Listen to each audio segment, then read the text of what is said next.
Mawala na silang lahat, wag lang mawala ang sarili mo. Dahil kapag nahanap mo ang sarili mo, hindi ka na muling mawawala sa kahit na sino.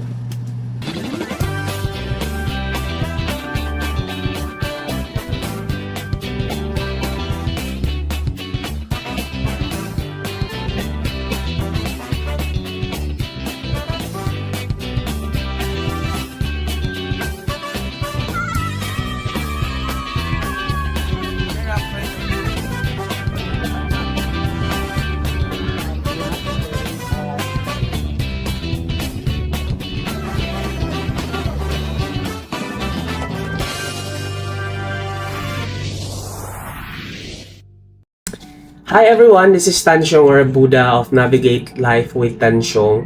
Today, gusto ko lang pag-usapan yung isang journal entry ko ngayon na part of my reflection and personal development na ginagawa ko recently na talagang it's about something na siguro na lahat tayo nakaka-experience na. Yung pag-cut off ng mga tao sa buhay natin. It can be your friends, ex-partners, family members pa nga minsan. Yung mga taong minsan naging malaking parte na sila ng buhay natin pero dumarating talaga sa punto na kailangan nating lumayo. Napanood ko kasi yung isang spiritual content creator na nagsabi na kapag nag-cut off ka na daw ng tao, wag mo na daw talaga silang papasukin ulit sa buhay mo.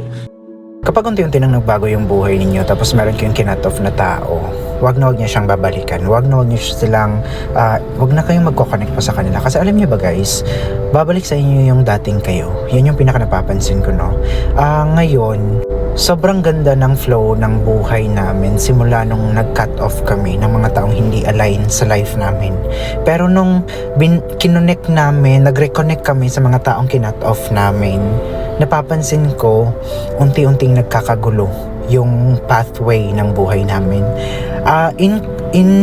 In spiritual beliefs, kailangan pala once na nagbago na yung buhay mo, para sa akin ha, hindi applicable in spiritual beliefs na tumingin ka sa sa likod mo. Parang ganun ba? Parang tingnan mo kung saan ka galing, mga ganyan. At first, napao ako kasi totoo naman, may mga tao talagang kailangan ng i-release para protektahan yung peace mo, yung mental health mo, at emotional well-being mo. Pero habang nag-journal ako, ito 3 pages pa nga to, ang haba-haba, 1, 2, 3, may ibang unpopular or maybe weird downloads, realization na dumating sa akin habang nagsusulat ako nito. Maybe this is actually unpopular. Pero for me, reconnecting is still possible. Hindi sa lahat, hindi palagi, pero posible.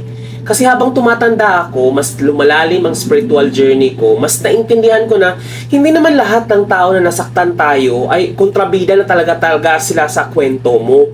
Minsan, pareho lang tayong sugatan, pareho lang tayong may unhealed wounds, pareho lang tayong nasa season ng buhay na hindi pa talaga align, kaya nagkaroon ng collision o pagpapanggaan. Minsan, kapag naintindihan mo na yung lesson, kung bakit nangyari ang isang bagay, na nawawala yung takot, nawawala yung galit, at nawawala yung urge na tumakbo.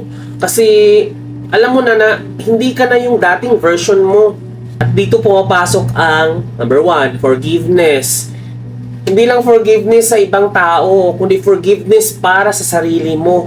Forgiveness sa mga pagkakataong nagtiis ka na ng sobra. Forgiveness sa mga pagkakataong hindi mo naprotektahan yung sarili mo.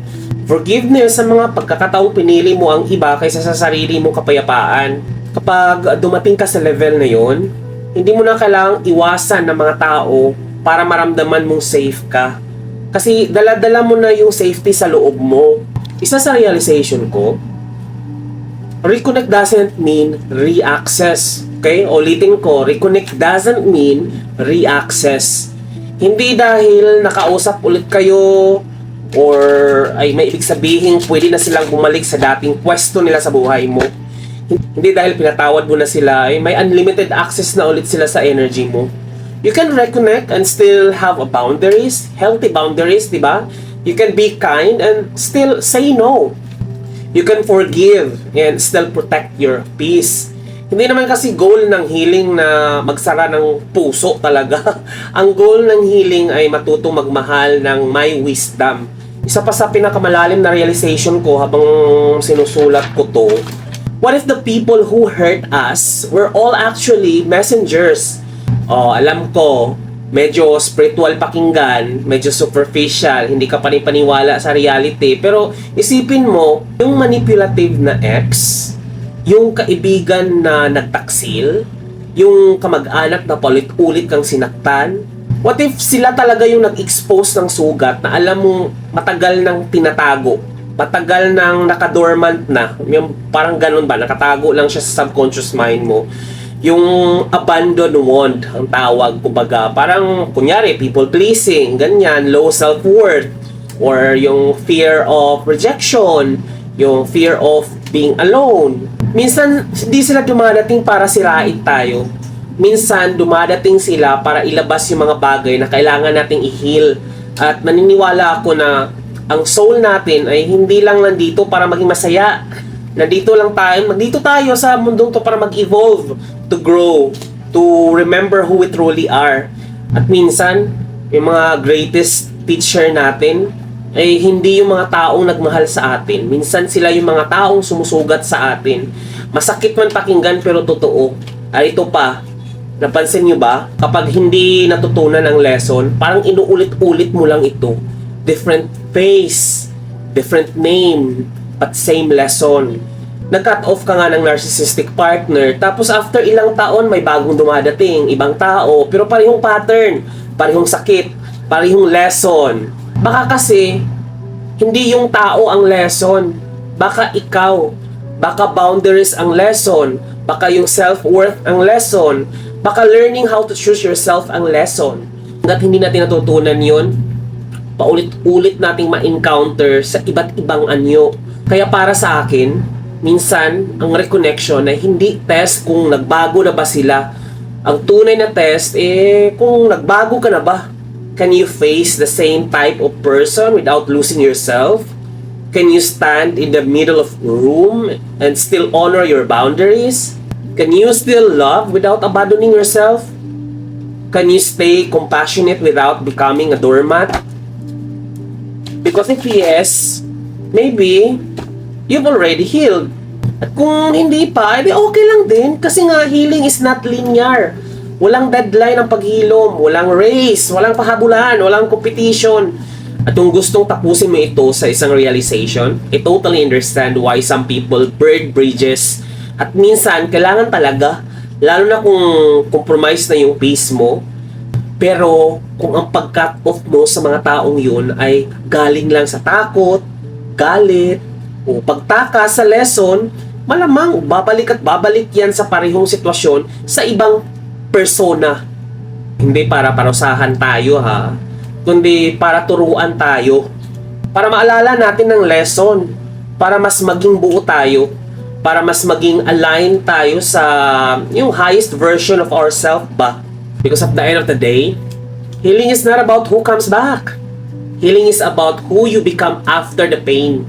At kapag dumating ka sa puntong yun, hindi mo na kailangang matakot kung sino babalik or sino ang aalis, people come and go, babalik yung luma, may bagong darating. Kasi alam mo na hindi ka na mawawala sa sarili mo. And for me, that's the real spiritual awakening. Not learning how to let people go, but learning how to never abandon yourself again. Mawala na silang lahat, wag lang mawala ang sarili mo. Dahil kapag nahanap mo ang sarili mo, hindi ka na muling mawawala sa kahit na sino. Only love can hurt like this. Only love can hurt like